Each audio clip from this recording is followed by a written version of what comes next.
everybody. This is Teen Title Talk with Erin and Courtney. This is the podcast where two librarians discuss two YA books every 2 weeks. Today we'll be talking about the books Lovely War by Julie Berry and Spectacle by Jodie Lynn Zdrok. Before we do that, I want to say that Beatrice, Courtney's little baby, is in the studio with us. Can you hear her? Can you hear her? So she's going to be accompanying us today. This will be great for her. Maybe she'll absorb some book talk and she's going to love books. She's going to love books. Yeah, these are gruesome ones, but... Well, sure. She doesn't have to... Maybe she'll start with something a little less... intense. Mm-hmm. Yeah.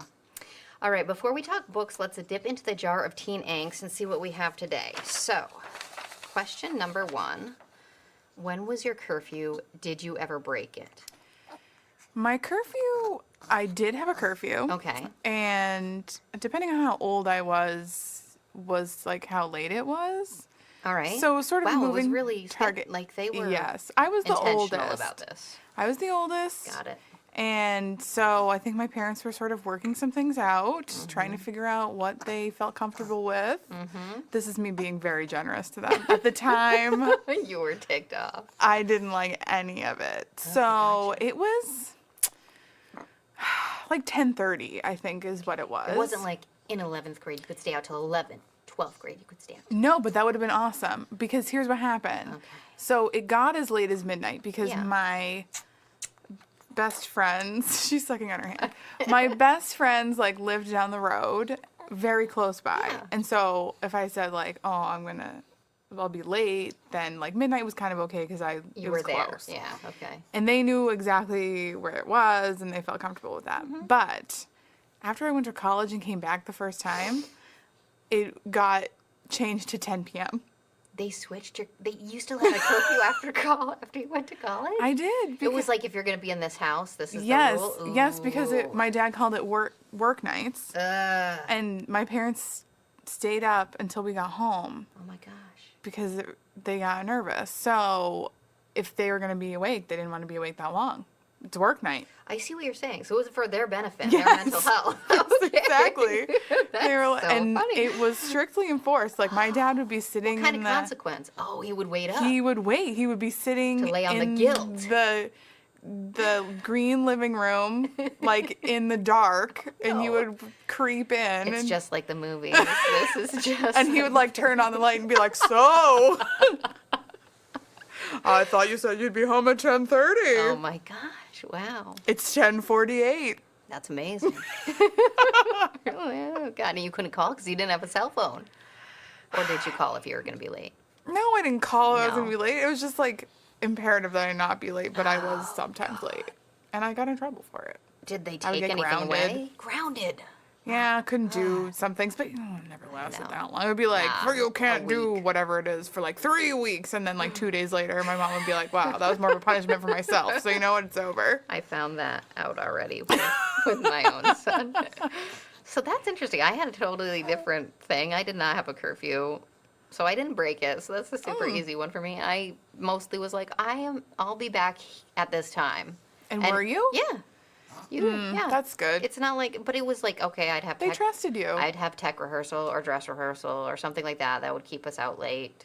Or there would be like a show, and then sometimes you'd go to like a little party or whatever. Were you the oldest child? No, the second oldest. Right. I don't think So there I was a think that curfew for helps. anybody. Oh, okay. And then there goes my theory. Yeah, no, I don't think there was. I'd have to ask Amber. I wouldn't remember if Maybe she your had parents one. just weren't worrywarts. They weren't. They were just like, you're kind of growing into an adult, so you just need to make your schedule and tell us what it is. And then by the time it was in like the summer after I graduated, I was like, we were out till sunrise. Sunrise? Yeah.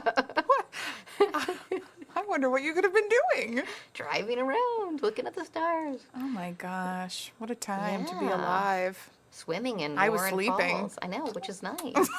I would never ever do that again. I think staying up I- past midnight is torture now. I spent nights at friends' houses, Well, yeah. but I mean, we still would Yeah, sleep. I do that too. I don't know. And you know I was a liar, so you know true. there were other things, but this particular thing, I feel good about. I feel good. I feel pretty good Yeah, about. there was curfews, and there was also expectations that I would be in communication, which kind of leads into the next Okay, question. yeah, okay. So the next question is from a listener, and they said, how did you manage, I think this is from Rob, how did you manage without a cell? Was there ever a time you look back on and wished you had one? So how did you manage without a cell?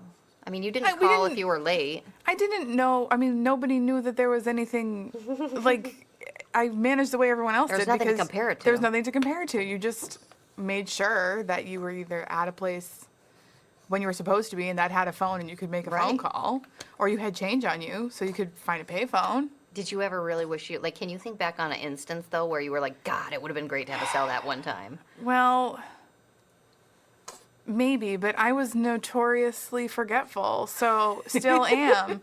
So, like, there was one particular time I was at my friend Abby's 16th birthday party. Yeah. I was going to watch Titanic for the first time. Sure. I was very excited. She lived in the next town over, so it was much farther away from my house than I usually go. Uh-huh. And it was like with all these like kids that I thought were sort of exciting because they were from the other Right. town. Yeah, you didn't know anything about them. Yeah, Mystery. right. And I was like, ooh, cool. So I was supposed to call when we got there because I got a ride from a friend. Sure. And I was supposed to call when I got there, and it's not that I didn't call on purpose. It's You forgot. I just forgot. I was You would having have so much forgotten if you fun. had a cell phone, too. Exactly. But maybe not, So I because you don't could have think- texted. You would have been like, well, I'm that's here. true. See, that would make a difference. So, like, I wasn't even thinking about it because I would have had to, like, ask her mom, can I use the phone, blah, blah, blah. It didn't even cross my mind. And then my mom called the house. Yeah, that's the appropriate They're like, response. Courtney, your mom's on the phone. Uh-huh. And my stomach was like, bro. And I was like, oh my gosh, oh my gosh, oh my gosh, I forgot to call her. I forgot to call her. I mean, that is nice to be able to connect with people so quickly. The one thing I was thinking about, I think I actually am better without a cell phone. I had to problem solve. That's the That's thing. true. I was like I had to just figure it out. By my senior year, there were some kids with cell You phones. had So it was cell like phones, that's old right. Nokia. Yeah, you just flip it and But I didn't have call. one. Nah. Could get a beeper, For, I guess. you could get a beeper. For my high school graduation, I got like 3 phone cards Nice. to get Yeah, I sent off remember to school those, with, so I could yeah. like make long distance phone calls that were already paid. I had those too. But the one thing I was thinking about was when I was house sitting, I could have used a cell phone, I think. There were like multiple weird instances when I was house sitting where I just was, because it was always for animals. So like, one time a sheep's horn was like stuck in its Stop hole it. on the side, so its neck was craned way to the side. And I was like, okay, I gotta get that out, but this thing like bucks and hits me So whenever you're I feed it. So I'm outside. out there and I'm like, so had to like go wrangle it or call someone to help, or the chicken got out, or one time Or at the the same chicken got house, out. the same house, this really would have come in handy because their phone was ringing.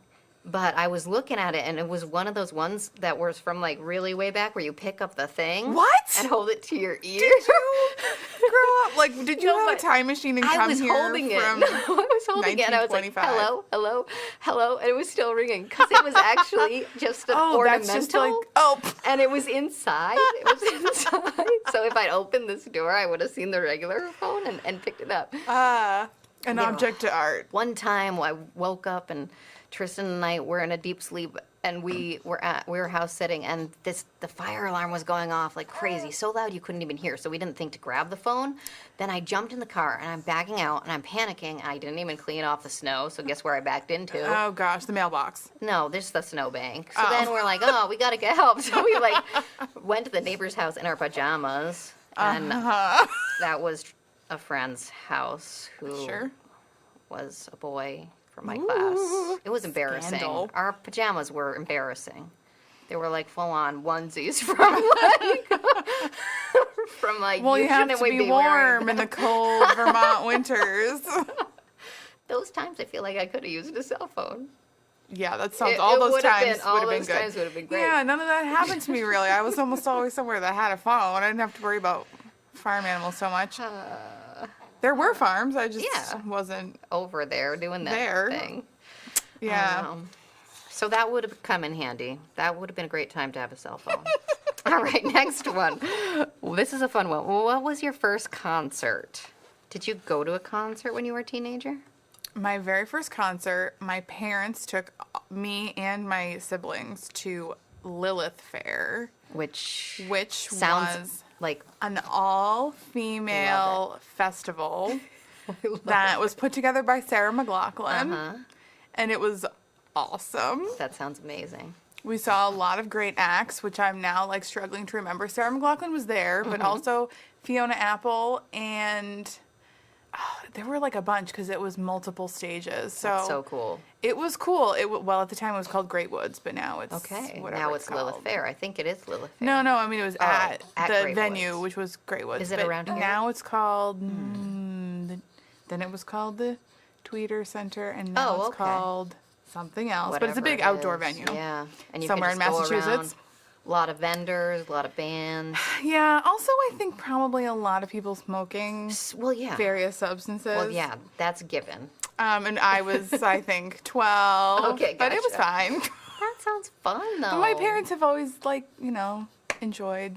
So they going went and with stuff you like when that. you So we did went it. with them. Yeah. That's really cool. They took my cousins to see the spin doctors. What? Oh, yeah. Awesome. Oh my God. They go to see, well, when he was still living, they went to see Tom Petty a few times. Of course, yeah. They love to go to concerts. That sounds so it was like a awesome. thing we did. That was not a thing we did. But my first concert was New Kids on the Block, but I was like real I'm young. so jealous. I was so young and I don't remember it. I just remember my friend Christy, her parents were like, we're going to bring you to was New Kids it? on the Block. Connecticut, I think.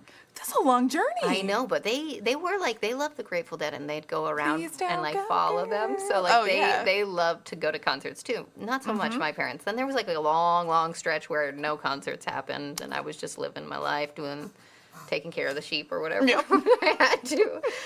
And then I went to Dropkick Murphys once I was in college. Yeah. And then Warped Tour, which was a little later. And by that time, though, I felt old.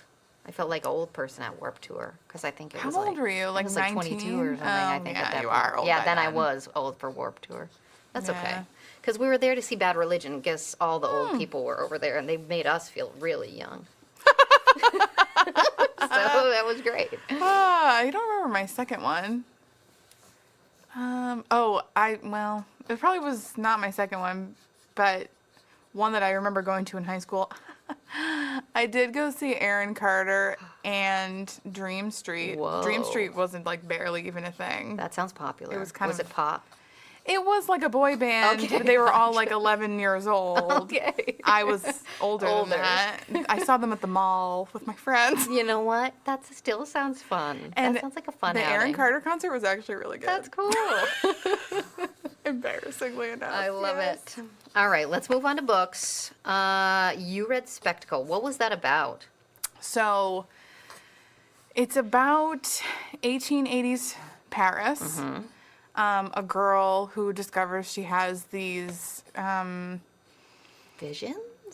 visions, powers, where she can, I don't want to give anything away. But Okay, anyway, she okay. just has these visions, and they help her solve crime. She is the morgue reporter Oh, for the cool. newspaper. Okay, that's really cool. So apparently, I should have done research on this, but in the book, and I'm Yeah. guessing this She- is taken from real life. Right.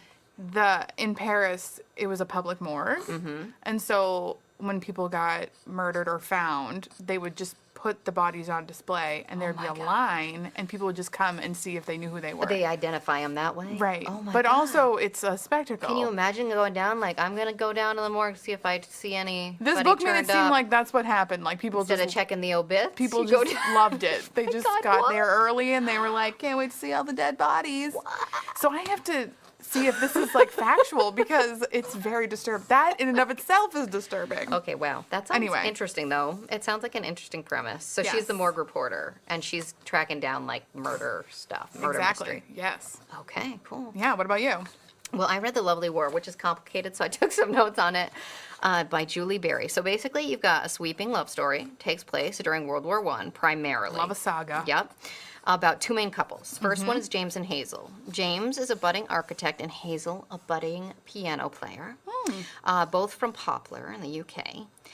Then there's Aubrey and Colette. That's the Isn't second that where Called Midwife takes place? Is in it? Poplar? I think it's it might this, be. like neighborhood. And it that's had that poor. kind of feel. Yeah, love it. Okay, So continue. good. So Aubrey and Colette are the second couple. Aubrey's a genius ragtime musician from Harlem, and Colette's a Belgian singer with a tragic past. Oh.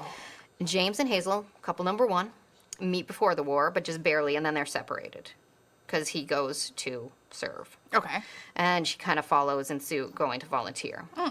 And then Aubrey and Colette meet during when Aubrey's stationed with the 369th Infantry, and Colette is there as a volunteer with the YMCA. Hazel and Colette are together. Okay. And so they meet then. But then one tragic night, Aubrey's sent away really quickly to another post, and so there's a bunch of misconnection situation happening there. But what's really interesting also is the story is narrated primarily by the goddess Aphrodite. Didn't see that one coming. Who's telling the story as part of a trial when her husband, Hephaestus, finds her and Ares in a hotel room together. He like throws a golden web and is like puts them on trial. And then other gods show up, like Apollo and Hades, and they each tell a portion of the story. But that is kind of, and that takes place in 1940s, but and it's like New York City Ball, So like hotel room. The mythological people Right. are in the 1940s? Yeah, and they're telling the story of these people. It's from a World meeting War I. of the mythical gods? They're just actually in trouble because Aphrodite and Ares were going to like, they were romantically involved, and Hephaestus throws his golden net and is like, puts them on trial. So she's there to say, listen, I envy their love story. Let me tell you what there is to envy about What it. an interesting frame. Yeah. So that's why it's complicated. So that's mine. So I'm interested to Wow, talk about it. that is but first, let's complicated. talk about your morgue Sure. reporter. Let's talk about the morgue. It sounded really interesting. I picked this book for you because your crazy schedule, Yes, and I'm thank you. hoping you liked it because I thought that you might, but then I was like, I don't know if she will. So that's my first question. Did you like it? Did you hate it? Tell me why. I did like it. Okay, good. I don't usually pick mystery for myself. See, I thought intrigue. Courtney might like this. So, right, I don't know why. A lot of times I find them frustrating. They're meant to be frustrating because so. there's like all these little dead ends and you Right. think one thing and it's really another thing. But like I sometimes find that to be Frustrating. very frustrating. But that's just the nature of the beast. Sure. But I actually read this in 2 sittings. Nice. Okay, that's Couldn't great. put it down. Yes. Yes. So good picking. I liked it Awesome. a lot. Yeah. Awesome. So it's described as a YA murder mystery in which a young reporter must use her supernatural visions to help track down a killer, right? Targeting the young women of Paris. Yes. I want to know if her reporting skills came in handy in basically, or were they as useful as her supernatural vision abilities?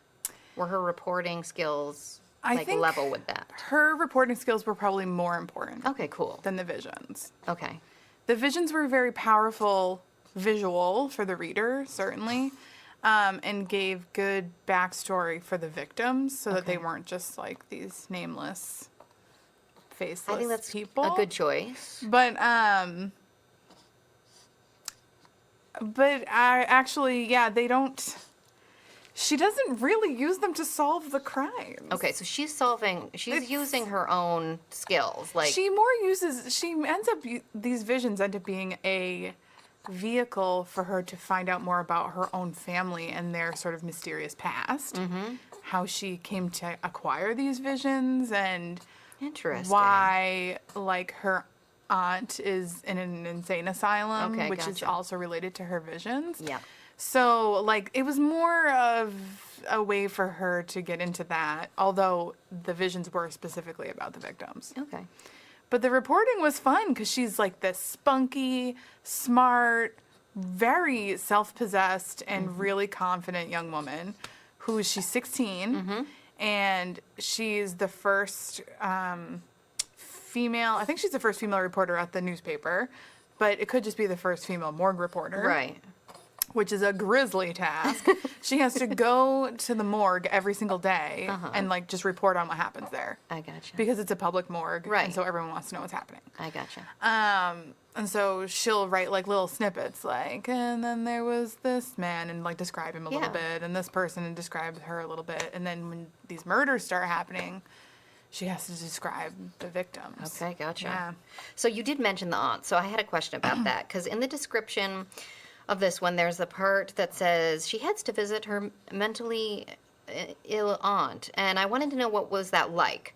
Tell me it wasn't one of those go to the aunt who has no backstory besides her craziness, which will inevitably and all too conveniently help with this adventure. Tell me it's not. Like, what level of depth does that character have? At first, she starts out Feeling that way? in that way, Okay. where you're like, this, like, it felt at first very much like how you would imagine like a scary asylum to be. Okay, Like, there's gotcha. people grabbing at you and saying no. weird things to you, and it makes you feel icky and Okay. whatever. There's yucky smells. Okay. But then, as the book progresses, as her visions get more intense, so she has these visions, and what the visions are is she can see through the killer's eyes Okay. what happens to the victim. This is what the aunt can see? No, this is Oh, what, this is what the her name is Natalie, but Okay. it's with an H, and I don't know French, so Okay. I don't know how to pronounce Okay, it French way. Yeah, I just don't know. So her visions are like this, specifically tied to like the killer, and when she has them, she loses a piece of her other memory. Okay. And so she feels like she's literally losing her mind. Okay. When she visits her aunt, she's been visiting her since she was a child. All right. She doesn't realize she had these visions until like this week, basically. Hmm. But she's been visiting the aunt for almost her whole childhood. And the aunt has always just seemed crazy and scary to her. And the more she kind of gets this ability, the more she comes to empathize Right. with her aunt.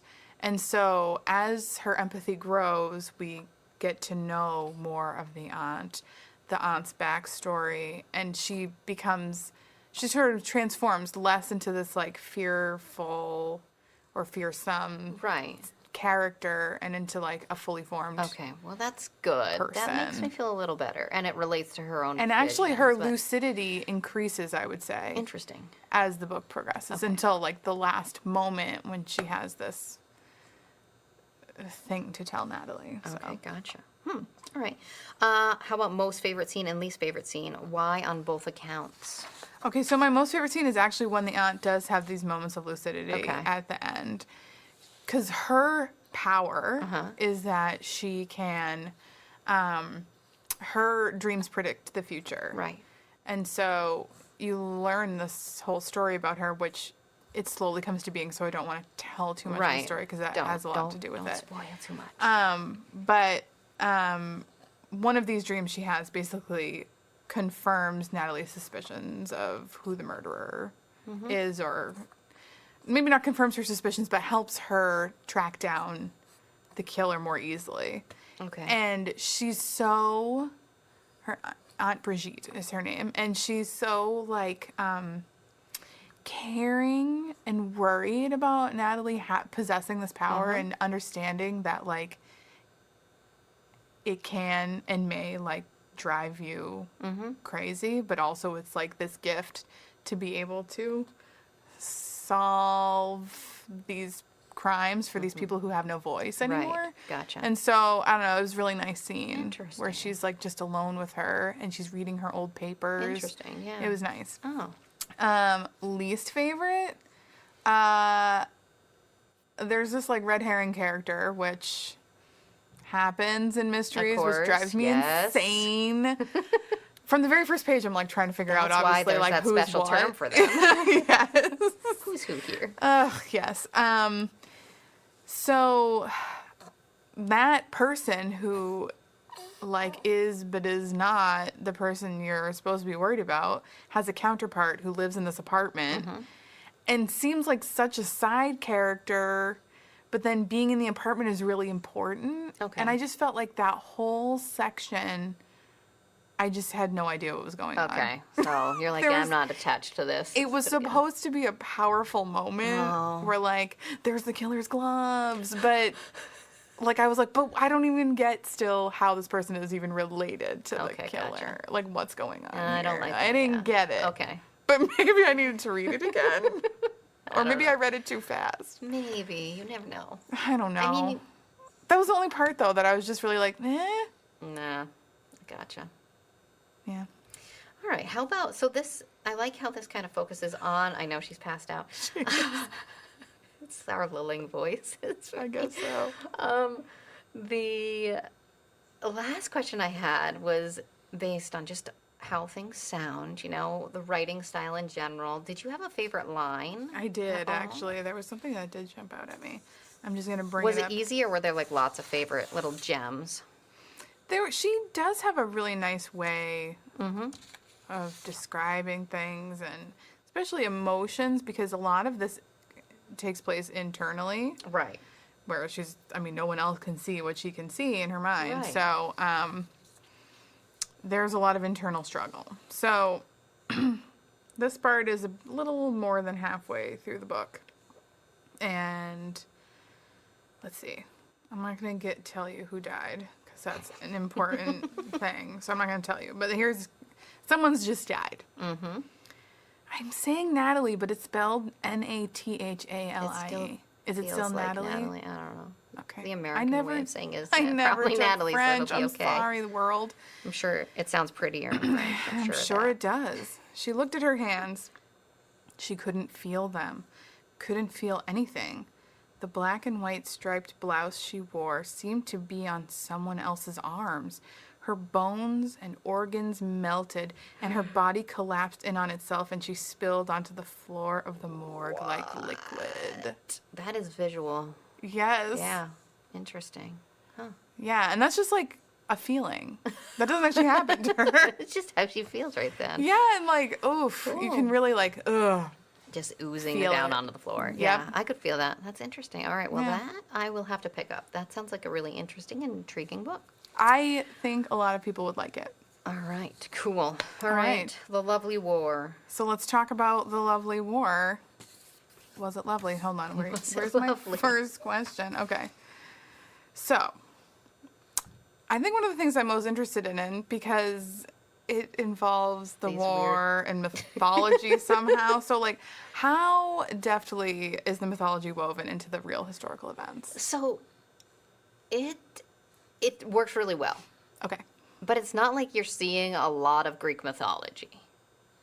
Because it's just the frame around the outside. Yeah, okay. it's like the Greek heroes are telling a story.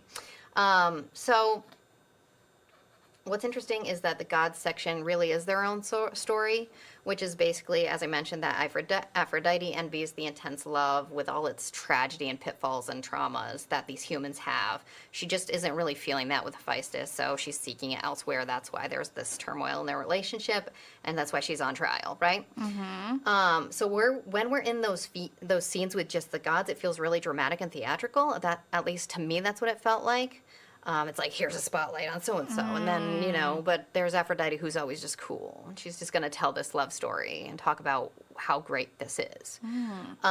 When she's telling the story, and we're in the story of those people, Aubrey and Colette and Hazel and James, the gods just fade away. I mean, they're really not present except for their voices are telling the story. So there's sometimes little quips from Aphrodite like, oh, I worked so hard to get these two together, and this is how. So, they're in charge of the story, but they're not down there messing with too much. They Gotcha. kind of fade into the background, especially in the war scenes. There are some death scenes, though, where someone dies and is thrown into Hades' realm, and there is an interaction with Hades there, and Hades tells it.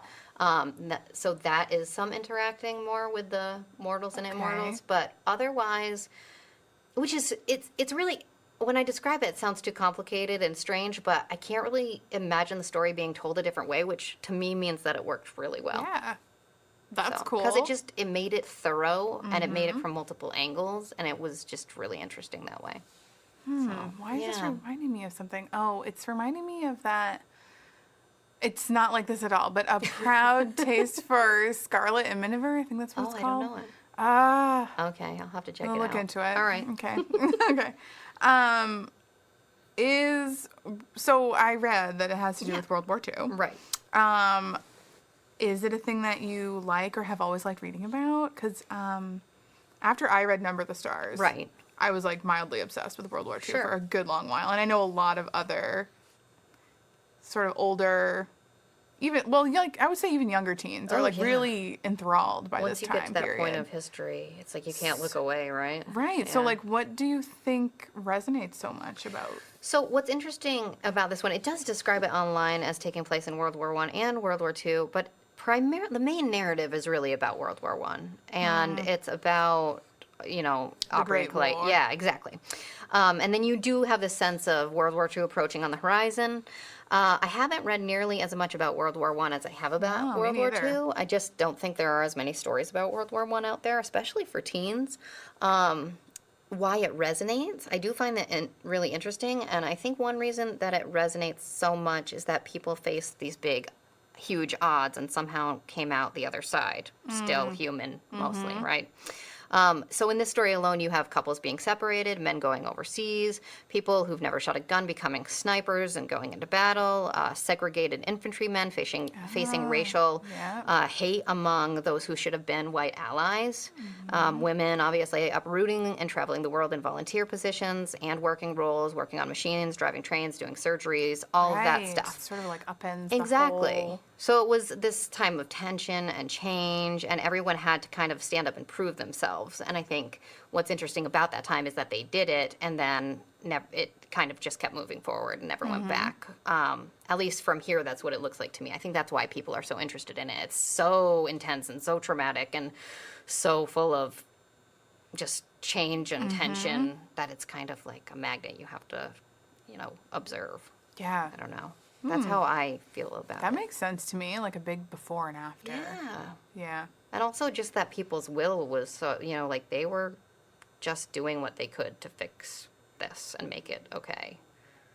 Everybody was like all in, I wonder if everyone would rise to the occasion. I don't think everyone would. Not that I and wanna I'm sure, test it. And I'm sure that not everybody did, but, in the stories we were reading, in those stories people did. Right. They're written about the heroes. Or, Well, you true. know? Yeah. So did you find the characters relatable? Did you have a favorite? I did. I found them all really interesting. My favorites were Colette and Aubrey. So they were both very vulnerable, loved each other so much. When they got separated halfway through the book, I basically was like, okay, I'm not going to put this book down until they are together again. So they never had it easy. Even after the war, they were trying to make it as a biracial couple out in the world and in the music industry. And that was difficult then, too. So from start to finish, it was so hard, but their bond was just there.